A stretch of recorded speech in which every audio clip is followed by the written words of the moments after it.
Selamat sore teman-teman pers. Hari ini kita siap.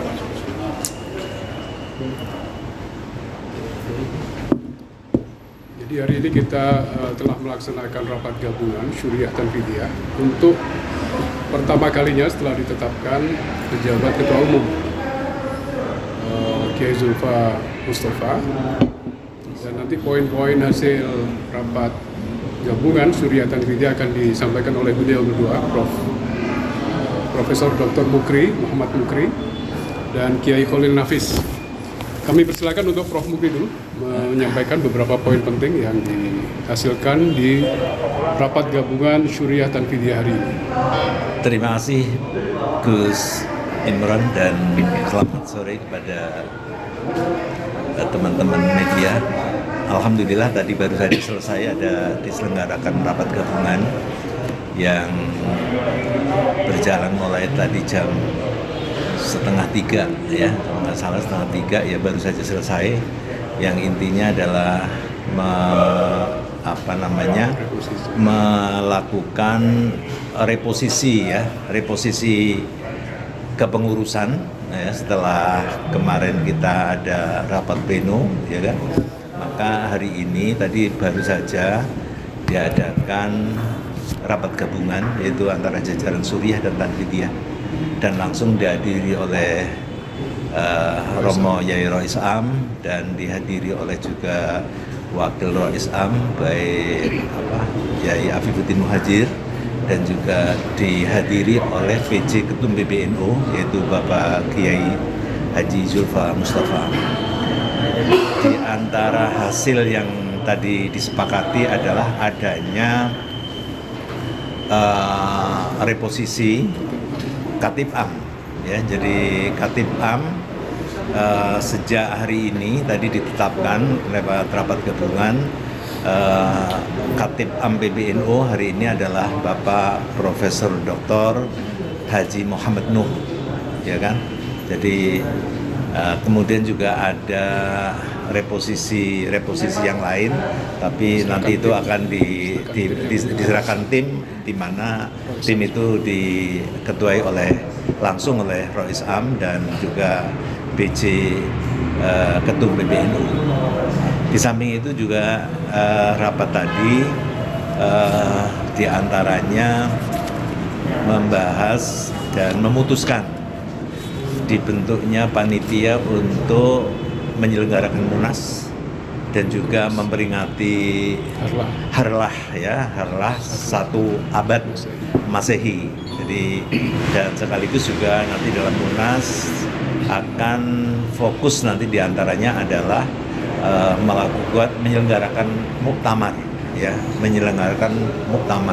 masalah tempatnya, waktu persisnya belum ditentukan, tapi tadi fokus kita diantaranya adalah menyiapkan muktamar yang akan datang. Barangkali itu ya yang utama. Mungkin Pak Yai Khalil ada tambahan? Cukup. Nah, sudah tersampaikan. Ada pertanyaan? Terkait dengan dari pihak Gus Yahya menganggap pleno kemarin tidak sah, itu gimana? Oh iya, kalau ada pertanyaan atau yang beda dengan tentang pleno kemarin diselenggarakan, dipersilahkan untuk mengajukan keberatan itu ke Majelis Tahkim, karena di PBNU itu kan ada Majelis Tahkim yang untuk ketika ada yang tidak puas atau tidak diterima, dipersilakan untuk dibawa ke Majelis Tahkim. Ada lembaganya ya. Kalau berdasarkan Perkum yang terbaru tahun 2025, memang rapat pleno itu hanya dipimpin oleh Rois Am dan Katib. Jadi apa yang terjadi kemarin di Hotel Sultan itu sudah memenuhi syarat ya secara peraturan. Jadi kita menganggap pendapat yang mengatakan bahwa rapat pleno di Sultan itu tidak sah, itu kurang tepat ya. Justru di Perkum yang terbaru tahun 2025 itu rapat pleno dipimpin oleh Rois Am dan Katib. Bahkan dokumen-dokumen yang dihasilkan di rapat pleno itu hanya ditandatangani oleh syuriah ya, dalam hal ini Rois Am dan Katib. Saya kira itu. Pak, ini kemarin kan juga Gus Yahya menyebut kalau boleh saja menggelar forum muktamar jika adanya memenuhi syarat, dalam hal ini Ketua Umum PBNU dan Rois Am PBNU. Kalau misalnya diantara salah satunya tidak menyepakati, itu muktamar tidak bisa digelar. Jadi kalau berdasarkan anggaran rumah tangga, penyelenggara muktamar itu adalah lembaga PBNU. Kita bisa lihat di ART pasal 57 bahwa penyelenggara muktamar adalah pengurus besar Nahdlatul Ulama. Nah, berkaitan dengan apakah kalau Ketua Umum dan Rois Am itu salah satunya PJ, apakah sah-sah? Kalau kita merujuk pada hasil atau pelaksanaan Muktamar 34 di Lampung, itu penyelenggaranya bukan mandataris Muktamar sebelumnya, karena Kiai Miftahul Akhyar waktu itu adalah PJ Rois Am, dan hasilnya sah itu. Dan ini menjadi hal yang harus dipahami semua pihak, bahwa apa yang akan dilakukan oleh Rois Am sekarang dengan PJ Ketua Umum Pak Zulfa Mustafa untuk menyelenggarakan muktamar itu dipenuhi secara aturan dan pernah terjadi waktu di Muktamar Lampung. Saya kira itu.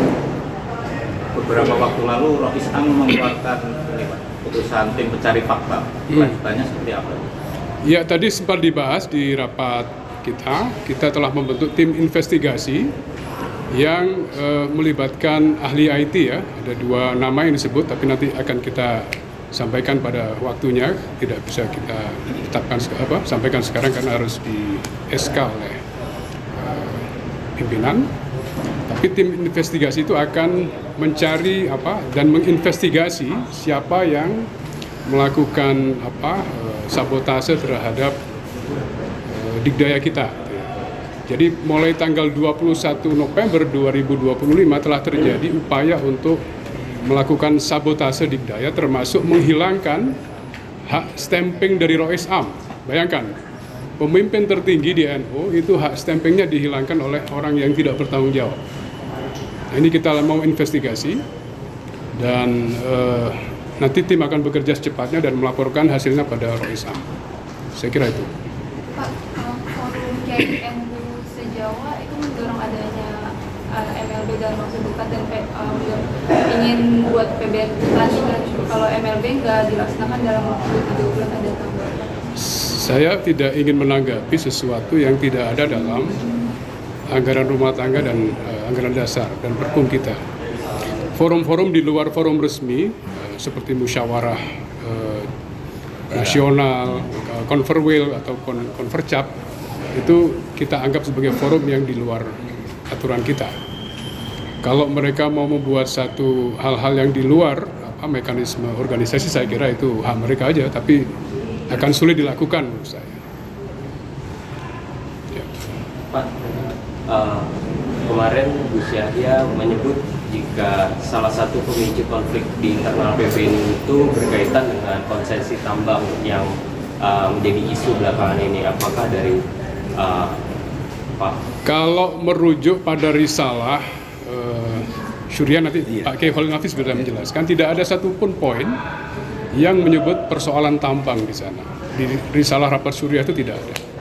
Jadi mungkin Pak Kiai Khalil bisa menambahkan. Ya, sebagaimana dari awal konsen dari pengurus besar di Syuriah PBNU lebih pada pertama indikasi adanya penetrasi Zionis di PBNU, itu yang utama, sehingga persepsi ini akan merusak terhadap kredibilitas dan nama baiknya PBNU. Yang kedua, memang berkenaan dengan hal yang ketetapan para masyayikh, termasuk di Konon Asasi tentang keberpihakan itu terhadap Palestina, kemerdekaan Palestina. Di tengah adanya genosida, kemudian pelatihan yang paling tinggi di NU untuk menjadi pimpinan NU, lalu mengundang dari Zionis yang awalnya oleh Roh Isam sudah diperingatkan dan diwanti-wanti agar juga mengundang dari tokoh-tokoh Islam kontemporer, tokoh-tokoh Islam yang terkenal dari Timur Tengah, dan itu tidak dilakukan. Yang kedua yang menjadi masalah adalah tata kelola keorganisasian, di mana memang harmoni di kepengurusan itu kurang berjalan. Termasuk ada beberapa cabang-cabang yang harusnya mendapat legalitas belum bisa dilaksanakan. Itu pokok poinnya. Karena konsen di Syuria itu adalah tata kelola keuangan, tata kelola organisasi. Nah, ini menjadi konsen dari Syuria. Yang utama tadi adalah bagaimana menjaga Ahlussunnah wal Jamaah, bagaimana bisa menjaga misi masyayikh itu. Dan yang punya hak untuk mengawal Ahlussunnah wal Jamaah, otentisitas dan originalitas dari perjuangan NU tentu ada di Syuria. Itu yang paling pokok sebenarnya. Yang lain berkenaan dengan tambang, nah itu adalah bunga-bunga di luar saja, persepsi di luar. Itu bukan menjadi persoalan pokok dalam pembahasan. Kalau itu umpamanya ada sinyalemen, mungkin ada sebagian orang, tapi tidak di dalam keputusan organisasi. Pak, hari ini Gus Yahya masih menganggap dirinya sebagai perusaha PBNU. Bahkan beliau menerbitkan surat yang menyatakan dirinya masih menjadi PBNU. Karena beberapa jelasnya. Ya, jadi setelah tanggal 26 November 2025, Gus Yahya berdasarkan keputusan rapat Syuria sudah tidak berhak lagi melekat atribusi pada dirinya sebagai ketua umum PBNU. Nah, kita ingin terus memberikan penjelasan pada masyarakat bahwa di NU ini secara anggaran dasar regulasi itu Roh Isam dan Syuriah adalah pemimpin tertinggi. Jadi proses pemberhentian Gus Yahya itu sudah melalui mekanisme yang diwadahi oleh aturan kita, baik di anggaran dasar, anggaran rumah tangga, dan Perpu. Jadi saya kira itu hak beliau untuk menyatakan seperti itu, tapi di mata anggaran dasar, anggaran rumah tangga, dan kemarin berdasarkan rapat pleno kita telah memiliki pejabat ketua umum yang baru, namanya Kiai Haji Zulfa Mustafa. Dan hari ini kita juga telah menetapkan Khatib Am itu Profesor Dr. Muhammad Nuh, ya, DIA. Cukup ya? Oke, thank you semuanya, teman-teman ya. Terima kasih. Terima kasih banyak.